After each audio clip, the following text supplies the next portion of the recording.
Cricketer Abdul Razzaq के घर चोरी की वारदात, अरबपति मुलजिम 11 साल बाद पकड़ा ही गया।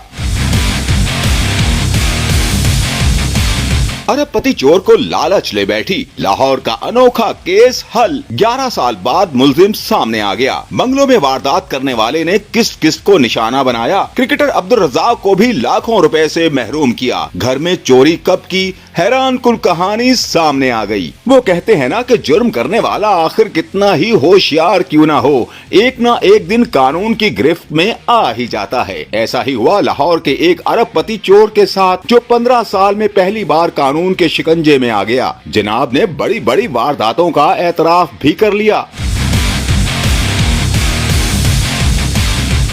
क्रिकेटर अब्दुल रज़ाक की रिहाइशगाह डिफेंस में 11 बरस कबल चोरी की वारदात हुई थी, जिसमें मुलजिम उनके घर से 88 लाख रुपए, अमेरिकी डॉलर्स, पाउंड्स और पासपोर्ट ले गया था। पुलिस ने वाकये के 11 साल बाद एक अरबपति चोर को पकड़ लिया। तफ्तीश की तो मालूम हुआ कि मौसूफ ने ही साबिक कौमी क्रिकेटर अब्दुल रज़ाक के घर में भी डाका मारा था। गिरफ्तार चोर बिलाल पौश इलाकों में अब तक अरबों रुपए की चोरियां कर चुका है, लेकिन शायद उसका दिल अभी भरा नहीं था और लालच ने उसको पकड़वा दिया। नकबजनी की वारदातें करने वाला मुलजिम 15 वर्ष में पहली बार गिरफ्तार हुआ है। पुलिस के मुताबिक मुलजिम मॉडल टाउन डिफेंस के बंगलों और कोठियों में नकबजनी की वारदातें करता था, जिसके खिलाफ मुख्तलिफ थानों में मुकदमात दर्ज हैं।